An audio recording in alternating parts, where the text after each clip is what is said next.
সবার হৃদয়ে বিরাজমান প্রভু পরমাত্মাকে আমার প্রণাম। আমরা সেই রামচরিতমানসের গত পর্ব অবধি তার গুরুর বন্দনা তিনি করে গেছেন, সেটা আমরা শুনেছি। তারপরে তিনি সাধু সমাজের বর্ণনা শুরু করেছিলেন। আজকে কিন্তু তিনি সাধু চরিত্র কেমন হয়, সাধুর স্বভাব কেমন হয় সেটা আমাদের বুঝিয়েছেন। আর কি অদ্ভুত আর অপূর্ব প্রতীক দিয়ে তিনি আমাদের বুঝিয়ে দিয়ে গেছেন, দেখিয়ে দিয়ে গেছেন যে সাধু চরিত্র কেমন হয়। তাহলে প্রথমে আমি শ্লোকটা পড়ি, তারপরে আমরা শুনছি। साधु चरित शुभ चरित कपासु निरस बिसत गुणमय फल जासु जो सही दुख पर छिद्र दुरावा बंदनीय जो ही जग जस पावा। এখানে তিনি বলছেন সাধু চরিত শুভ চরিত কপাসু, মানে সাধুর যে চরিত্র সেটা শুভ আর কেমন, কার্পাসের মতো, তুলো, যেটাকে আমরা ইংলিশে কটন বলে জানি। কাপাসের ফুল তো আমরা সবাই দেখেছি। কাপাস কিরকম, যে ছোট্ট একটা ফুলের ওপর তুলোটা বসানো থাকে আর সেটার থেকে কিন্তু সুতির কাপড়ও তৈরি হয়। তাহলে উনি এখানে সাধুদের স্বভাব কাপাস ফুলের মতো বলছেন। কিন্তু কি বিশেষত্ব আছে এই কাপাসের ফুলের, যে তিনি এখানে তারই উপমা নিয়ে এসছেন। পরের লাইনেই বলছেন তিনি, দেখুন, নীরস বিসদ গুণময় ফল জাসু। নীরস মানে রসহীন। কাপাসের ফুলে কিন্তু একদম রস থাকে না, সুগন্ধহীন আর রসহীন সেটা। তাহলে সাধুরা কি নীরস? কিন্তু পরমাত্মার জন্য তো বলা হয়েছে রসবাসা, মানে তিনি রসরূপ। তাহলে যেখানে পরমাত্মার রসরূপ, তাহলে সেখানে তার ভক্ত কিভাবে নীরস হতে পারে? কিন্তু তুলসীদাসজি বলছেন যেমন কাপাসের ফুল রসহীন, তেমন সাধুদের মধ্যেও কিন্তু রস নেই। কথাটা কিন্তু বুঝতে হবে। সাংসারিক বিষয় বাসনার প্রতি সাধুর মনে কোনো রস নেই। এবার একজন সাংসারিক ব্যক্তি আছে, আর সাংসারিক বিষয় বাসনার প্রতি, সম্পত্তির প্রতি, ধন সম্পত্তির প্রতি তার মন কেমন ভেসে ভেসে চলে যায়, একদম মন দৌড়তে শুরু করে সেগুলো দেখলে। আমরা তো সবাই সাংসারিক, আমরা এটা কিন্তু খুব ভালো করেই জানি। কিন্তু সাধুর ভক্তি রস আছে, ভক্তি রসে তার মন নিমগ্ন, তার কিন্তু কোনো সাংসারিক বিষয়বস্তুর ওপর কোনো রস নেই, সেক্ষেত্রে সে রসহীন, নিরস। এবার বলছেন বিসদ গুণময় ফল জাসু। বিসদ মানে হচ্ছে কাপাসের ফুল কিন্তু একদম সাদা, আর সাধু সন্তের হৃদয়েও কিন্তু অজ্ঞান আর পাপ রূপী অন্ধকার থেকে একদম বর্জিত। আমরা তো সবাই কাপাসের ফুল দেখেছি, তো একদম শ্বেত বর্ণের, শুভ্র। আর সাধুদের হৃদয়েও কিন্তু এক্ষেত্রে তিনি বলছেন একদম নির্মল আর উজ্জ্বল। তারপরে তিনি কি বলছেন, গুণময় ফল জাসু, বড় গুণ কাপাসের আর তার ফলে। এবার কি গুণ আছে? এবার বলছেন जो सही दुख पर छिद्र दुरावा बंदनीय जेहि जग जस पावा। কাপাসের কাপাস দিয়ে কি তৈরি হয়? সুতো তৈরি হয়। আর সেই সুতোকে কোথায় পরানো হয়? সুইয়ের মধ্যে পরানো হয়। আর যখন তা বস্ত্র তৈরি করা হয় ওই কাপাস দিয়ে, তখন কিন্তু সেই বস্ত্রর মধ্যেও অসংখ্য সুই ফোটানো হয়। তাহলে সেই সুইয়ের আঘাতে এত ছিদ্র তৈরি হওয়ার পদ্ধতির মধ্যে দিয়ে কিন্তু কাপাসকে যেতে হয়, যেতে এত কষ্ট সহ্য করতে হয় ওই সুইয়ের মধ্যে দিয়ে, তারপরে গিয়ে কিন্তু একটা সম্পূর্ণ বস্ত্র তৈরি হয়। এবার দেখুন বলছেন পরছিদ্র দুরাবা, মানে পরছিদ্র মানে অপরের খালি শরীর, আর দুরাবা মানে দূর করে। খালি শরীর মানে দূর করে, মানে এখানে ঢেকে দেয়।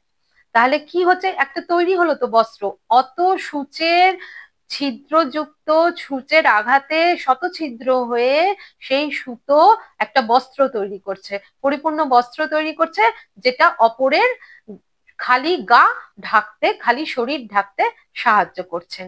কত সুন্দরভাবে তিনি এখানে বুঝাচ্ছেন, দেখুন। এবার এই কাপাস বা সুতো নিজে কষ্ট সহ্য করছে, তার মানে নিজে দুঃখ সহ্য করছে, নিয়ে সুতো হওয়ার প্রক্রিয়ার মধ্যে দিয়ে যাচ্ছে, গিয়ে বস্ত্র তৈরি হচ্ছে, তারপর সেই বস্ত্র অন্যের পরিধানের যোগ্য হচ্ছে। কোনোদিন কোনো জামা ভালো করে দেখলে তার মধ্যে কিন্তু আমরা অসংখ্য জালি বা ছিদ্র দেখতে পাই। এবার কারণ বস্ত্র তো সুতো দিয়েই তৈরি হয়, আর সেই সুতোকে হাজারো আঘাত আর কষ্টের মধ্যে দিয়ে কিন্তু যেতে হয়। তাহলে এখানে তুলসীদাসজি যে সাধু সন্তের কথা বলছেন তারা অনেক কষ্ট দুঃখ সহ্য করে সংসারকে সুশীতল ছায়া দেন। ঈশামসী কে ছিলেন? সংসারের সমস্ত দুঃখ কষ্ট নিজের উপর নিয়েই তো তিনি শুলিতে চলে গেছেন। সেই রকমই এইরকমই প্রচলিত আছে যে সংসারের রোগ শোক সবকিছু নিজের ওপর নিয়ে তারা সংসারকে শুভ যা কিছু তা প্রদান করেন আর তাদের দোষ থেকে মুক্ত করেন, কিন্তু নিজে কষ্ট সহ্য করেন। যা সুতোর স্বভাব সেটাই হচ্ছে সন্তের স্বভাব। এবার কি বলছেন দেখুন, বন্দনীয় যেহি জগ যশ পাবা। আর সেই জন্য যেমন কাপাসের ফুল জগতে মানে যশের প্রাপ্তি করে, সবাই তার বন্দনা করে, সেই রকমই সাধুর স্বভাবও কাপাসের ফুলের মতো হওয়ায়, সংসারে রসের উপর তার কোনো আসক্তি না থাকায় কাপাসের ফুলের মতো সাদা শুভ্র উজ্জ্বল নির্মল পবিত্র আর সংসারের শরীর ঢাকার কাজে যেমন আসে সেই রকম কাপাসের মতোই সাধুদের চরিত্র, আর তারা সেই জন্যই সমাজে বন্দনীয়। কাপাস না থাকলে কিন্তু তুলো হবে না, আর সেই তুলো দিয়েই তো লেপ তৈরি হয়, আর সেই লেপের মধ্যে দিয়ে আমরা শীতের নিবারণ করি। শীত ঋতুতে আমরা সবাই কি করি? লেপের মধ্যে লেপ ঢেকে বসি।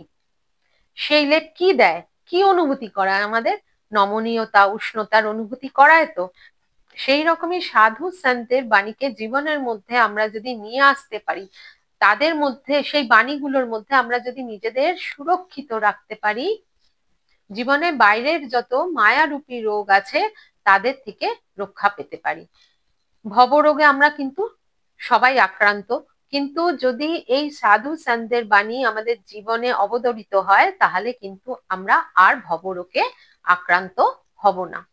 বস্ত্র বা কার্পাস কি করে? আমাদের রক্ষা করে, বাইরের জল হাওয়া ধুলো কীটাণু এইসব থেকেই তো রক্ষা করে। সেটাই কিন্তু সাধু সন্তরাও করেন। আমাদের যে দোষ আছে, ভবদোষগুলো আছে, সেগুলো থেকে তাদের বাণী জ্ঞান এবং তাদের উপদেশ আমাদের রক্ষা করে। বাইরের অজ্ঞানতা থেকে আমরা রক্ষা পাই। কেউ আমাদের মনে ধরুন বিষ দিতে চাইছে, বিষে ভর্তি কথা বলতে চাইছে, কিন্তু আমার কাছে যদি গুরুর বাণী থাকে, তার অমৃত থাকে সেই বাণীর, সেই উপদেশের, সেই জ্ঞানের, তাহলে কিন্তু সেই খারাপ কথাগুলো আমি কখনো হৃদয়ে স্থান দেবো না, সেটা কিন্তু রক্ষা কবচের কাজ করবে। তো এইরকমই তুলসীদাসজি এদের বন্দনা করছেন, এই সাধু সমাজের গুরুদের ব্রাহ্মণদের বন্দনা করে চলেছেন। আর কত বড় কাজ তাকে করতে হবে সামনেই। তো যতক্ষণ না সবাইকে প্রণাম না করে নেবেন ততক্ষণ কিন্তু তিনি শুভ কাজে হাত দিতে পারবেন না। এবার বুদ্ধিজীবীরা আমরা তো প্রত্যেকেই, তাহলে আমরা প্রত্যেকেই ভাবতে পারি যে তুলসীদাসজি কতদিন ধরে শুধুমাত্র এই প্রণাম পর্বই করে চলেছেন, কিন্তু আমাদের হৃদয় তো অহংকারে পরিপূর্ণ, কিন্তু তার তো নয়, সে তো অহংকার ত্যাগ করে সমস্ত দেব দেবী ও গুরুদের প্রণাম করলে তবে তো তার মনে সেই সুশান্তি তৃপ্তি আসবে, এবং সেই তৃপ্তির ভাব যতক্ষণ না আসবে তার হৃদয়ে তার অন্তরে ততক্ষণ কিন্তু সে কোনো শুভ কাজ করতে পারবে না। এটা কিন্তু ভক্তের একটা অসহায়তাই বলুন বা তার এটা বাধ্য করতে সে সেটাই বলুন, যেটাই বলুন না কেন, আমরা তো মানে সাধারণ কাজ করতে হলেও কাউকে প্রণামও করব না, কোনো দেবদেবীকে মনেও করি না, কোনো কিছুই করি না, কারণ নামই আমরা নিই না। আর তার ফলে কি হচ্ছে, দৈনন্দিন জীবন থেকে কিন্তু আমাদের এই অভ্যেসটা একদমই চলে যাচ্ছে। দেখুন অন্যান্য ধর্মে যখন তারা ভোজন গ্রহণ করে, তারা কিন্তু গ্রহণ করার আগে বসে ভগবানকে কিন্তু প্রার্থনা করে, ধন্যবাদ দেয় যে প্রভু তোমার জন্য আমি এই আহার পাচ্ছি, তুমি দিয়েছো, আমি গ্রহণ করব। কিন্তু আমরা আমরা কিন্তু যখন ভোজন গ্রহণ করি তখন তার আগে এই কাজটা একরকম করা ছেড়েই দিয়েছি। অথচ দেখুন বাড়িতে যখন আমাদের কোনো বয়স্ক ব্যক্তিরা আছেন তখন কিন্তু ভোজনের থালা তার সামনে দিলে তারা কিন্তু থালার চারিদিকে পরিক্রমা করে জল নিয়ে হাতে সেই ভোজনকে আগে প্রণাম করেন। সেই সব জিনিস আমরা ছেড়েই দিয়েছি, ধীরে ধীরে মানে ভুলেই যাচ্ছি, সংস্কৃতি থেকে আমরা সেগুলো মুছে ফেলে দিচ্ছি।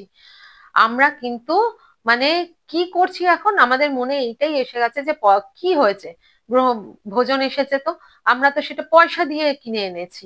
সুতরাং কোনো নমকার মন্ত্র শেখার দরকার নেই, হৃদয় থেকে নমস্কার আসে না ভগবানের প্রতি, মানে অহভাব আসে না, তা বিনয় আসে না, কোনো কিছুই কিন্তু আমাদের আসে না। কিন্তু একটা কথা কিন্তু নিশ্চিত, যতক্ষণ না আমরা অহংকার সম্পূর্ণরূপে ত্যাগ করে ভগবানের প্রতি সমর্পিত হব, নিজের বল বলে কিছু নেই এই রকম ভাবে যতক্ষণ না তার কাছে প্রার্থনা করব, ততক্ষণ কিন্তু কৃপা হবে না। এটাকে দিনহীন হয়ে কৃপা চাওয়া বলে। দিনহীন না হলে ভগবানের কৃপা প্রাপ্ত হবে না। নিজেকে পুরো খালি করে দিতে হবে, যে আমার কোনো বল নেই প্রভু, একমাত্র তুমি যা দেখো, তোমার করাতেই সব হবে। তো তুলসীদাসজি কিন্তু সেটাই এখানে প্রার্থনা করছেন, বারবার বলছেন এখানে, এবং আমাদেরও কিন্তু শিখিয়ে চলেছেন যে কেমন করে দিনহীন হয়ে প্রার্থনা করলে, অহং পুরোপুরি রূপে জীবন থেকে ত্যাগ করে প্রার্থনা করলে তবে কোনো দৈব কাজ করা যায়। আমরা তো কোনো দৈব কাজ কেন, সাংসারিক কাজেও এইসব কোনো কিছু আজকাল আর মানি না। তিনি তো ভক্ত, তিনি সমস্ত যাত্রাতেই দেখুন এই প্রণাম আপনারা সারা রামচরিতমানসেই দেখতে পাবেন। এটাই কিন্তু একটা সুন্দর ভক্তের, দিনহীন ভক্তের পরিচয়। আর রামচরিতমানসে ভক্ত সর্বদা বিদ্যমান থাকবে, আর ভক্তির প্রবাহ হতেই থাকবে। আর সেই ভক্তির ধারায় বয়ে বয়ে যেতে যেতেই কিন্তু আমাদের এই গ্রন্থের রস আস্বাদন করতে হবে। এখানে তুলসীদাসজি নিজে ভক্ত, নিজে গুরু হয়ে আমাদের হাত ধরে এই শ্রী রামচরিতমানস রূপী অমৃতের যাত্রায় কিন্তু এগিয়ে নিয়ে চলেছেন। তাহলে আমরা পরের পর্বে শুনবো যে সাধুদের আরো কি কি গুণ আছে। তাহলে আজকের মতো রাম রাম।